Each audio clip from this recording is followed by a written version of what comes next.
روایت کر رہے ہیں حضور سے کہ ہم نے سنا حضرت انس ابن مالک رضی اللہ تعالی عنہ خود، لیکن وہ صحابہ بھی ان کی خدمت میں خاص طور پر حاضر ہو کر ان سے اس روایت کو سن، اس لیے کہ اس روایت میں ان کا درجہ بہت بلند، ان کو اس سے بہت شغف تھا۔ تو صحابہ جو براہ راست حضور سے سن چکے وہ بھی ان کے پاس جا کر خاص طور پر اس حدیث کو سنا۔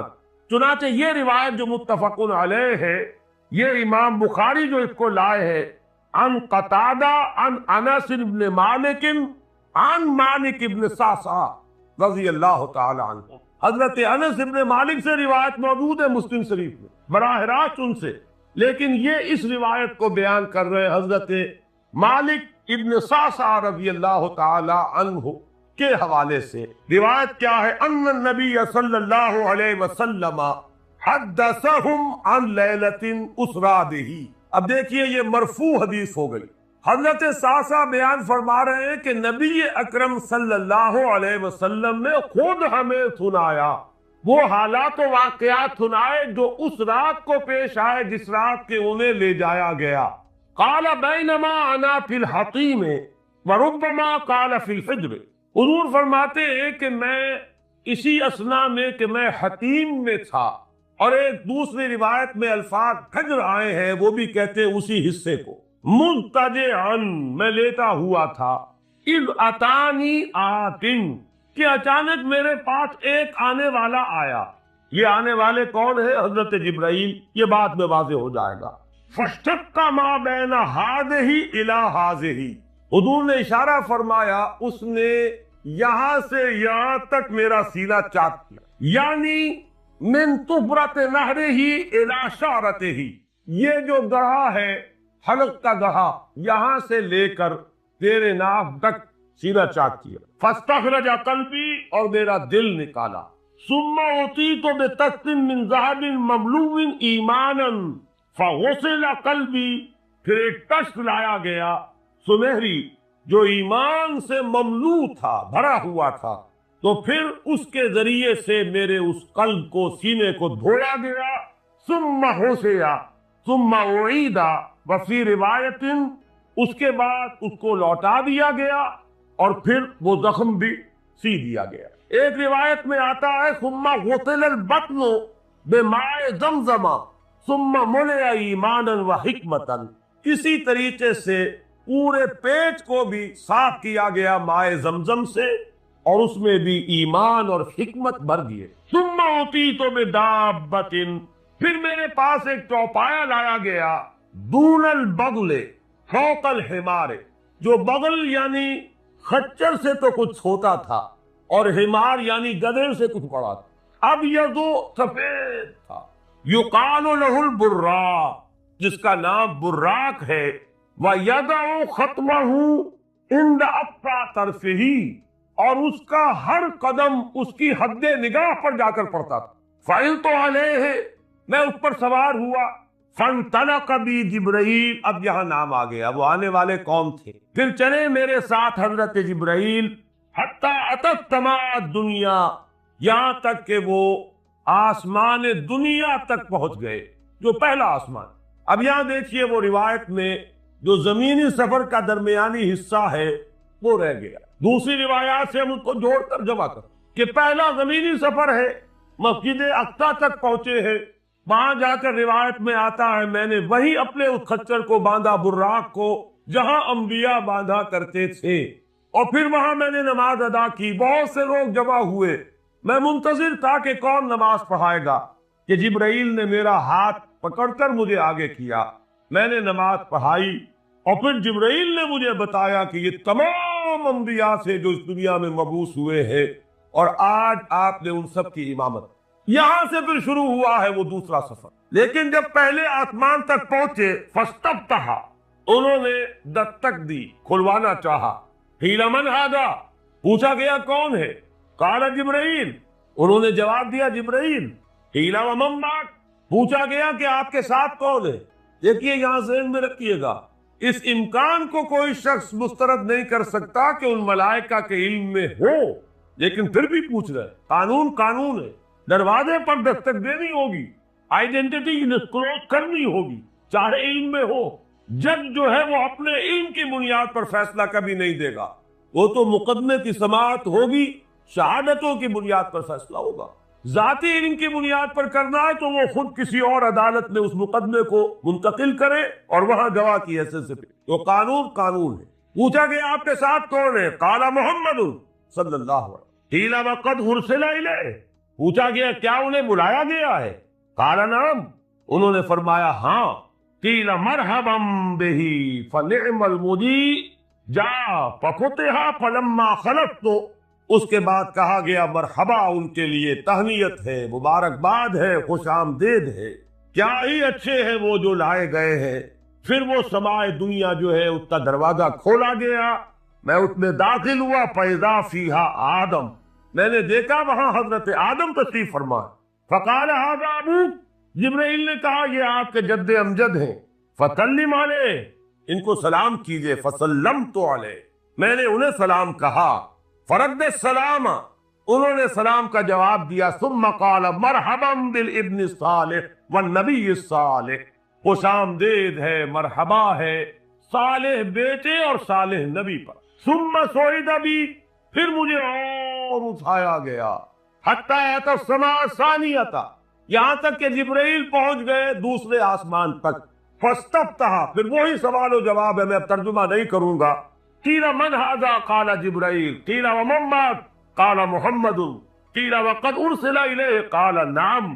قیل مرحبا بہ فنعم المجیء جاء ففتح فلما خلت، تو جب یہ سارا اس کارروائی کے بعد داخل ہوئے ہیں دوسرے آسمان پر، فَإِذَا يَحْيَىٰ وَعِيسَىٰ وَهُوَ ابْنَا خَالَةٍ، وہاں میں نے دیکھا کہ یحییٰ اور عیسیٰ ہے اور یہ خالہ زاد بھائی ہیں۔ قال هذا يحيى وهذا عيسى فسلم عليهما، فسلمت فردا، ثم قال مرحبا بالاخ الصالح والنبي الصالح، انہوں نے بھی کہا خوش آمدید اور مرحبا ایک صالح بھائی اور صالح نبی کو۔ یہاں نوٹ کیجئے گا، حضرت عیسیٰ اور حضرت یحییٰ یہ بنی اسرائیل میں سے، لہذا حضور کو اپنا بیٹا نہیں کہہ سکتے، بھائی کہہ رہے۔ آدم جد امجد ہے، انہوں نے بیٹا کہا۔ مرحبا بابن الصالح والنبی الصالح، وہ نبی تو ہے، سب کہیں گے نبی، لیکن کوئی بھائی کہے گا، کوئی بیٹا کہے گا۔ ابراہیم بیٹا کہیں گے، موسیٰ وہ بھائی کہیں، جن کی نسل سے آپ نہیں، وہ جو براہ راست نسل چلی آ رہی ہے اس میں جو ذکر کرے گا وہ بیٹے کے لفظ۔ ثم صعد بی الی السماء الثالثہ فاستفتح، قیل من ھذا؟ قال جبرائیل۔ قیل ومن معک؟ قال محمدا۔ قیل وقد ارسل الیہ؟ قال نعم۔ قیل مرحبا بہ فنعم المجیء جاء ففتح فلما قلت اذا یوسف، قال ھذا یوسف فسلم علیہ، فسلمت علیہ، فرد، ثم قال مرحبا بالاخ الصالح والنبی الصالح۔ اب مجھے ترجمے کی ضرورت نہیں ہے، ایک مرتبہ بات آپ نے سمجھ لی، اب تیزی کے ساتھ میں اس حدیث کو پڑھ دینا چاہتا ہوں۔ ثم صعد بی، پھر مجھے اور بلندی پر لے جایا گیا، حتی اتی السماء الرابعۃ فاستفتح، قیل من ھذا؟ قال جبرائیل۔ قیل ومن معک؟ قال محمد۔ قیل وقد ارسل الیہ؟ قال نعم۔ قیل مرحبا بہ فنعم المجیء جاء ففتح فلما خلت اذا ادریس، فقال ھذا ادریس فسلم علیہ، فسلمت علیہ، فرد، ثم قال مرحبا بالاخ الصالح والنبی الصالح۔ یہاں ملاقات ہوئی حضرت ادریس علیہ السلام۔ ثم صعد بی حتی اتی السماء الخامسۃ فاستفتح، قیل من ھذا؟ قال جبرائیل۔ قیل ومن معک؟ قال محمد۔ قیل وقد ارسل الیہ؟ قال نعم۔ قیل مرحبا بہ فنعم المجیء جاء ففتح فلما خلت فاذا ہارون، قال ھذا ہارون فسلم علیہ، فسلمت علیہ، فرد، ثم قال مرحبا بالاخ الصالح والنبی الصالح۔ ثم صعد بی حتی اتی السماء السادسۃ فاستفتح، قیل من ھذا؟ قال جبرائیل۔ قیل ومن معک؟ قال محمد۔ قیل وقد ارسل الیہ؟ قال نعم۔ قیل مرحبا بہ فنعم المجیء جاء ففتح فلما قلت فاذا موسیٰ، قال ھذا موسیٰ فسلم علیہ، فسلمت علیہ، فرد، ثم قال مرحبا بالاخ الصالح والنبی الصالح۔ چڑھے آسمان پر یہ حضرت موسیٰ سے ملاقات ہوئی. فلما جاوزت بکا، جب میں آگے بڑھا تو حضرت موسیٰ روئے. قیل ما یبکیکا، ان سے پوچھا گیا کہ آپ کو کیا چیز رلا رہی ہے. قال ابکی لأن غلاما بعث بعدی، کہ مجھے اس بات پر رونا آ رہا ہے یہ نوجوان محمد صلی اللہ علیہ وسلم، یہ میرے بہت بعد ان کی بعثت ہوئی ہے. يدخل الجنت من امتہ اکثر ممن يدخلها من امتی، میرے بہت بعد آنے کے باوجود ان کی امت میں سے جنت میں داخل ہونے والوں کی تعداد میری امت کے مقابلے میں بہت زیادہ ہو. بہرحال اپنی امت کا خیال تو ہے، وہ شفقت جو نبی اور رسول کو اپنی امت پر ہونی چاہیے وہ ہے بتمام و کمال. اسے معاذ اللہ کسی حسد پر معمول نہ کیجیے، بلکہ وہ جو احساس ہوا ہے اپنی امت کی محرومی کا، وہ ہے کہ جس نے حضرت موسیٰ علیہ السلام پر یہ کیفیت طاری کی. ثم صعد بی، پھر مجھے اور بلند کیا گیا. الی السماء السابعۃ، ساتویں آسمان پر. فاستفتح قیل من ھذا قال جبرائیل. قیل ومن معک قال محمد صلی اللہ علیہ وسلم. قیل وقد بعث الیہ قال نعم. قیل مرحبا بہ فنعم المجیء جاء. فلما خلصت فاذا ابراہیم. قال ھذا ابوک ابراہیم فسلم علیہ. فسلمت علیہ فرد السلام ثم قال مرحبا بالابن الصالح والنبی الصالح. حضرت ابراہیم نے پھر استقبال کیا، خوش آمدید صالح بیٹے اور صالح نبی کے لیے. ثم رفعت، اب ذرا یہاں نوٹ کیجئے گا، یہاں صعد تو نہیں آیا، صعد بھی نہیں آیا، رفعت، پھر مجھے اور بلند کیا گیا. الی سدرۃ المنتہی، یہ سدرہ منتہا ہے جس کا ذکر ہے سورۃ النجم. اسی سدرۃ المنتہا کے پاس جنت ماوا ہے، وہ جس کا وعدہ کیا گیا ہے، جو ٹھکانہ بنے گی اللہ کے نیکوکار بندوں کا، جس میں وہ رہے گا ہمیشہ ہمیش. فادخلوها خالدین، وہ بھی وہی ہے. پھر اٹھائے گئے حضور بیت المعمور تک. ثم اعطیت باناء من خمر واناء من لبن واناء من عسل. پھر میرے سامنے یہ بیت معمور کیا ہے یہ بھی جان لیجئے. یہ در حقیقت اس سماء سابعہ پر، ساتویں آسمان پر، خانہ کعبہ کا اصل جو ہے اللہ کا گھر، جس کا یہ ظل اور کایا اس دنیا میں ہے خانہ کعبہ، یہ ہے وہ بیت المعمور، جس کے بارے میں ایک اور روایت میں الفاظ یہ آئے ہیں، اس میں روزانہ 70,000 فرشتے داخل ہوتے ہیں، اور جو فرشتہ ایک مرتبہ داخل ہوا ہے آج تک اسے دوبارہ داخل ہونے کی نوبت نہیں آئی. اسی طریقے سے وہ فرشتے ہیں جو طواف کرتے ہیں خانہ کعبہ. پھر جان لیجئے یہ ہماری نگاہوں سے مقصود عالم غیب کی ایک دنیا ہے اپنی جگہ، چاہے ہمیں نظر نہ آئے. پھر میرے سامنے 3 برتن لائے گئے، ایک دودھ کا اور ایک شہد کا اور ایک شراب کا. فاخذت اللبن، میں نے دودھ والا پیالہ اٹھا لیا. قال ہی الفطرہ، حضرت جبرائیل نے توثیق کی کہ یہ ہے اصل میں آپ کا انتخاب درست ہے، یہ فطرت ہے، فطرت اللہ التی فطر الناس علیہا، یہی جو فطرت انسانی سے قریب ترین سے ہے اس کا آپ نے انتخاب کیا. اتت انت علیہا و امتک، اسی فطرت پر اے محمد آپ بھی ہیں آپ کی امت بھی. ثم فرضت علیہ صلوات 50 کل یوم. ایک اور روایت میں الفاظ آئے ہیں، اس میں اس کی وضاحت نہیں ہے، کہ 3 چیزیں حضور کو یہاں عطا کی. ایک تو 50 نمازیں جو فرض ہوئی، ایک دن رات میں 50 نمازیں، اور ایک سورہ بقرہ کی آخری 2 آیات جو تحفہ اللہ نے دیا محمد کو امت کے لیے صلی اللہ علیہ.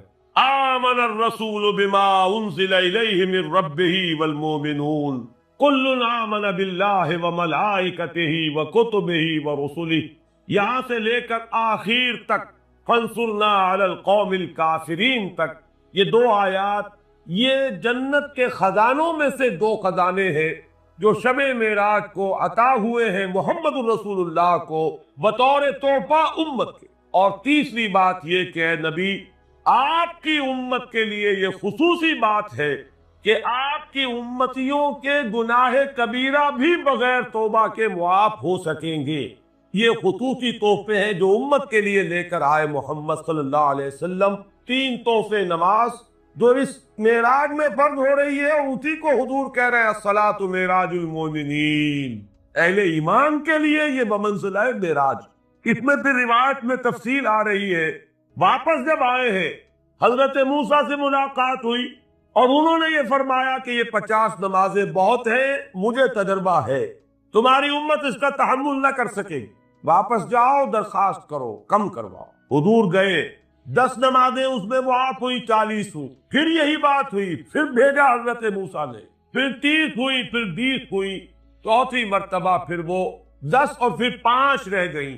اس پر بھی حضرت موسیٰ نے یہ کہا اب بھی جاؤ، یہ بھی بھاری ہے۔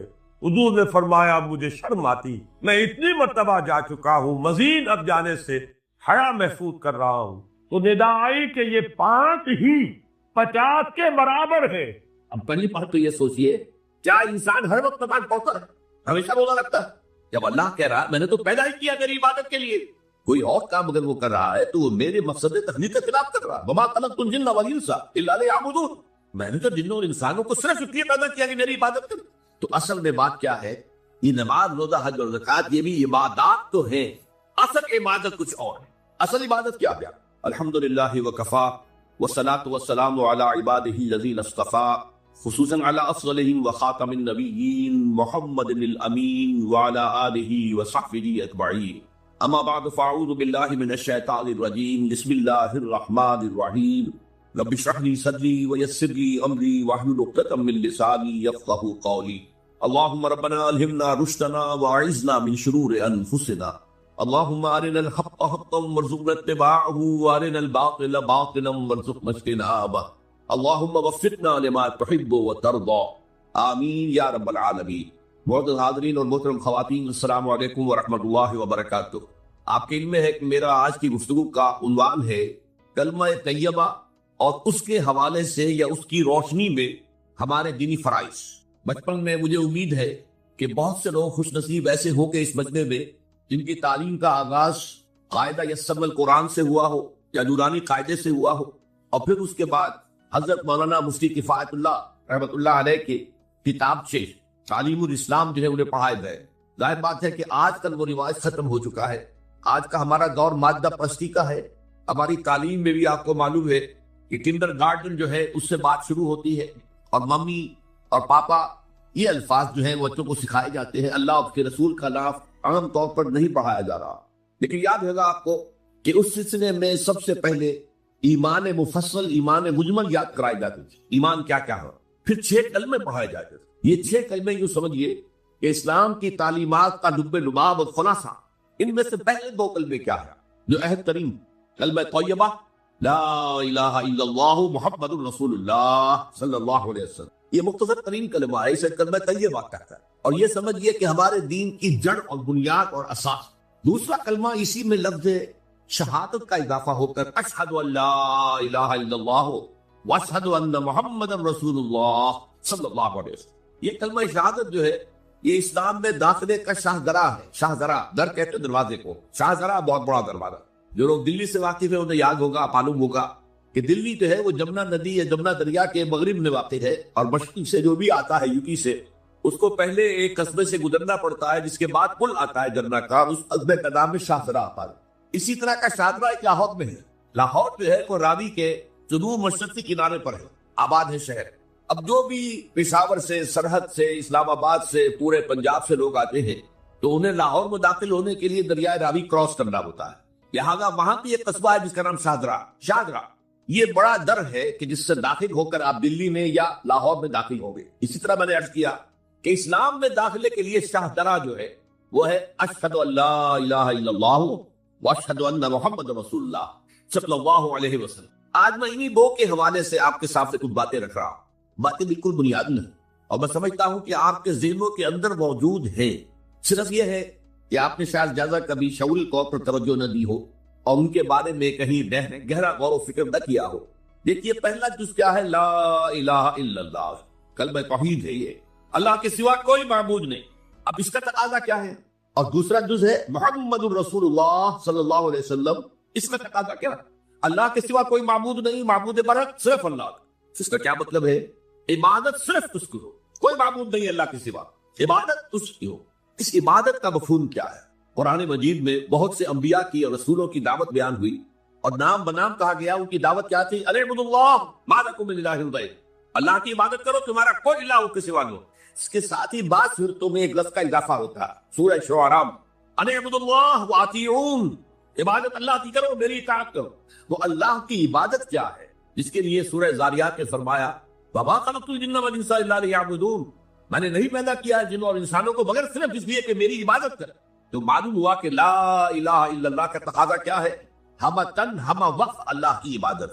یہ عبادت کیا ہے؟ بدقسمتی سے مسلمانوں پر جو زوال آنا شروع ہوا خلافت راشدہ کے بعد سے، ایک زوال اسلام کا شروع ہو گیا، اگرچہ مسلمانوں تک عروج جاری رہا. دور بنو امیہ میں، دور بنو عباس میں دنیاوی اعتبار سے سطوت، شان اور شوکت بڑھتی چلی گئی، لیکن اسلام جو ہے اس کے اندر زوال شروع ہو گیا. سب سے پہلا زوال کیا آیا؟ وہ خلافت کہ جو مسلمانوں کو اپنے میں سے کسی بہترین شخص کا انتخاب کر کے جس کا تعین ہونا چاہیے تھا، وہ خلافت موروثی عہدہ خاصدانی بات بن گئی، قبائلی بات بن گئی. یہ ہمارے زوال کا پہلا مظہر. بہرحال اس کے بعد رفتہ رفتہ ہمارے تصورات بھی کچھ محدود ہوتے چلے گئے، ہوتے ہوتے بات یہاں تک پہنچی کہ عبادت کا مطلب ہے نماز، روزہ، حج اور زکات. اب پہلی بات تو یہ سوچئے، کیا انسان ہر وقت نماز پڑھتا ہے، ہمیشہ روزہ رکھتا ہے؟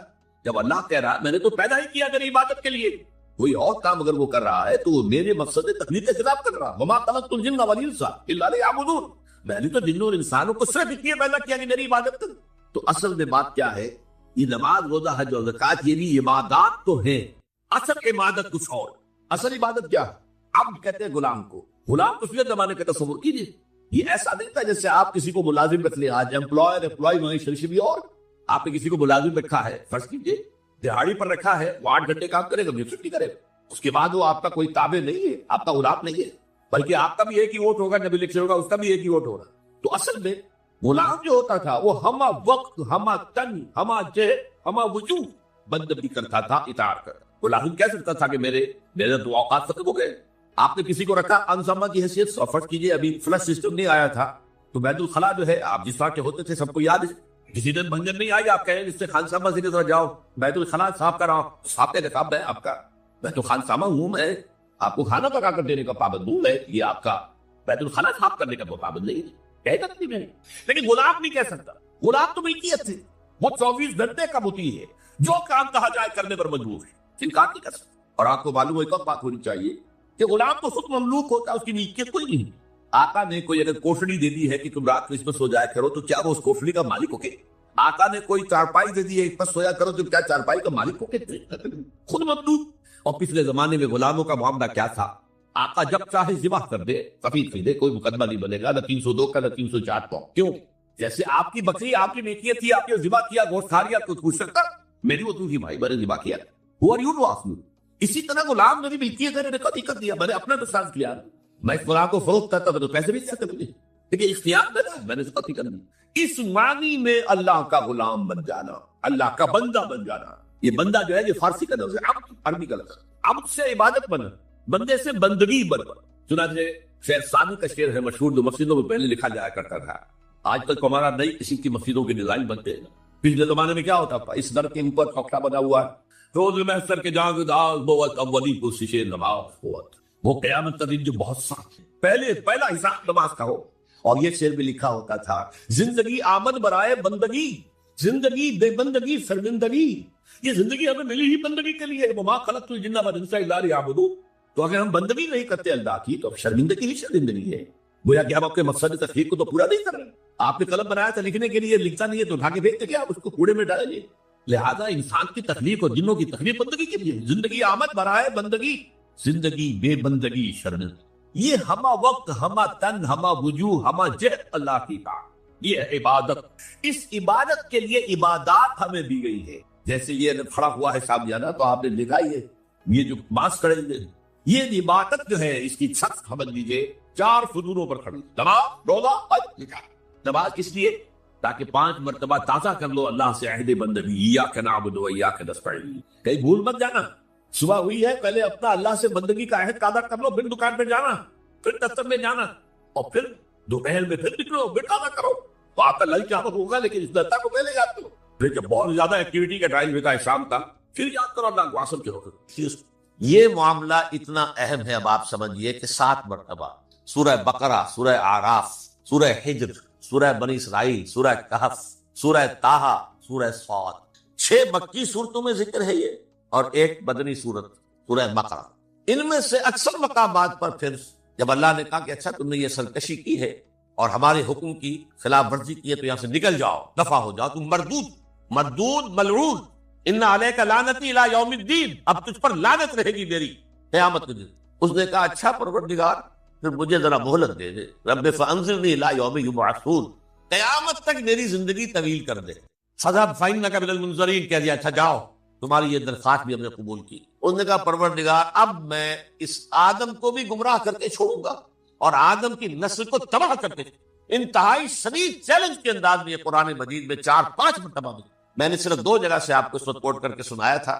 سورہ اعراف میں اللہ تعالیٰ فرماتے ہیں قالا، اس پر ابلیس نے کہا فبما اغویتنی، تو اے رب جو تو نے مجھے گمراہ کیا ہے، مجھے دلیل کر دیا، مجھ پر فوقیت دے دی، اس کو انا خیر منہ، میں اس سے بہتر ہوں، خلقتنی من نار وخلقتہ من طین، بنایا تو نے مجھے آگ سے اور اس کو بنایا مٹی سے، پھر مجھ سے مطالبہ کہ میں سجدہ کروں اور میں نے سجدہ نہیں کیا تو تو نے مجھے ملعون قرار دے دیا۔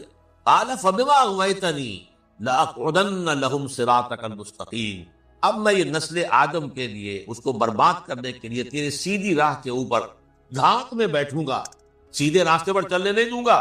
ثم لآتینہم من بین ایدیہم، پھر میں ان پر حملہ آور ہوں گا، ان کے سامنے سے بھی، ومن خلفہم، ان کے پیچھے سے بھی، وعن ایمانہم، ان کے دانی جانب سے بھی، وعن شمائلہم، اور ان کے بائیں جانب سے بھی، ولا تجد اکثرہم شاکرین، اور تو دیکھے گا کہ ان کی اکثریت تیری شکر گزار بندوں پر مشتمل نہیں۔ یہ چیلنج، اور ایک چھوٹا سا چیلنج جو سورہ صاد میں آیا ہے، اور یہاں تو اس نے اللہ کے جلال کی قسم کھا کر کہا قال فبعزتک لأغوینہم اجمعین، اے رب تیری عزت، تیرے جلال کی قسم ہے میں ان سب کو گمراہ کر کے چھوڑوں گا، الا عبادک منہم المخلصین، سوائے ان میں سے وہ کچھ لوگ جنہیں تو خالص اپنا بندہ بنا لے، جنہیں تو اپنا بندہ بنا لے، مخلص نہیں، مخلص یہ مفعول ہے، فاعل نہیں ہے، جسے تو بنا لے۔ بعض لوگوں کو اللہ چن لیتا ہے، وہ اجتباکم، تمہیں چن لیا ہے، استفاء، اجتباء، بس وہ بچیں گے جن کو تو اپنی خاص امان میں لے لے گا، باقی میں سب کو گمراہ کر کے چھوڑوں۔ یہ ہے اصل دنیا میں نوع انسانی کا ابدی دشمن، ازلی سے ابدی تک۔ اور اس میں نوٹ کیجئے کہ اس کی اصل بنیاد کیا ہوئی؟ 2 لفظ، تکبر اور حسد۔ استکبر، تکبر، انا خیر منہ، میں اس سے بہتر، یہ ساری بس کی گانٹھ یہی ہے، سب سے بڑی گمراہی کی وجہ یہی۔ اسی لیے کہا ہے حدیث میں لن يدخل الجنہ من کان فی قلبہ مثقال حبۃ من کبر، جنت میں ہرگز وہ شخص کبھی بھی داخل نہیں ہو سکے گا جس کے دل میں رائے کے دانے کے برابر بھی کبر، تکبر سب سے بڑا دل۔ الکبر ردائی، اللہ فرماتا ہے یہ تکبر، یہ تو میری چادر ہے، کوئی شخص تکبر کرتا تو گویا میری چادر گھسیٹ رہا ہے میرے کندھے سے۔ عرب میں کسی شخص کی توہین کرنی ہوتی تھی تو اس کی چادر گھسیٹتے تھے، ننگا کر دیا گویا، یہ میری ردائی ہے، الکبر ردائی، یہ میری چادر، یہ جامہ مجھے زیب دیتا ہے، مجھ پر راستہ کر۔ اور حسد، آدم کو جو برتری عطا ہو گئی اس حسد کی آگ میں، اور اس کا انتقام لینا چاہتا ہے۔ آدم کو بھی گمراہ کیا، جنت سے نکلوایا، ایسے نکلنا تو انہیں تھا ہی مشیت اذنی میں، لیکن فوری طور پر اللہ کے حکم کی خلاف ورزی تو کروائی۔ فعصى آدم ربہ فغوى، آدم نے اپنے رب کے حکم کی نافرمانی کی، گمراہ ہوا عارضی طور پر۔ یہ دوسری بات ہے، توبہ کر لی، اللہ نے توبہ قبول فرما لی، معاف کر دی۔ کوئی مستقل جو ہے وہ نسل انسانی پر اس گناہ کا اثر متوارث طور پر نہیں آ رہا ہے، ختم ہو چکا معاملہ، ہوا تھا ہو گیا۔ فتلقى آدم من ربہ کلمات فتاب علیہ انہ هو التواب الرحیم۔ اور توبہ کی شان یہ ہے جب وہ قبول ہو جائے اللہ کی جناب میں، یا تائب من الذنب کمن لا ذنب لہ، گناہ سے توبہ کرنے والا ایسے ہوتا ہے جیسے اس نے کبھی گناہ کیا ہی نہیں۔ لیکن بہرحال وہ گناہ کرنے میں کامیاب ہو گیا، حضرت آدم اور حوا، اور نوع انسانی کی عظیم اکثریت، عظیم اکثریت، عظیم اکثریت اس کے داؤ میں آئی ہوئی ہے نہیں۔ کتنے ہیں وہ عباد اللہ المخلصین، الا عبادک منہم المخلصین، جو واقعتاً خالصتاً اللہ کے بنے، جنہیں اللہ نے اپنا بنا لیا، اپنا قرار دے دیا۔ اب اس کے ساتھ نوٹ کیجئے، اس ابلیس کے ساتھ ایک فوج بھی ہے جسے قرآن مجید میں کہا گیا ہے یہ اس کی پارٹی ہے، حزب الشیطان، یہ اکیلا نہیں ہے۔ ایک تو وہ عزازیل ہے، اس کی طویل ترین عمر اللہ نے دے دی، وہ تو قیامت تک رہے گا۔ باقی بھی جنات جو ہے ان کی نسل میں سے، یا اس کی نوع میں سے، اس کی نسل میں سے، جنات کی عمریں انسانوں کی عمروں سے زیادہ ہیں، بہت زیادہ ہیں، لیکن پھر بھی اتنی نہیں ہے۔ یہ خاص ہے اس کا معاملہ کہ اس نے کہا تھا رب انظرنی الی یوم یبعثون، مجھے دے دے مہلت اس وقت تک تاکہ میں ثابت کر کے دکھا دوں کہ جسے تو نے یہ خلافت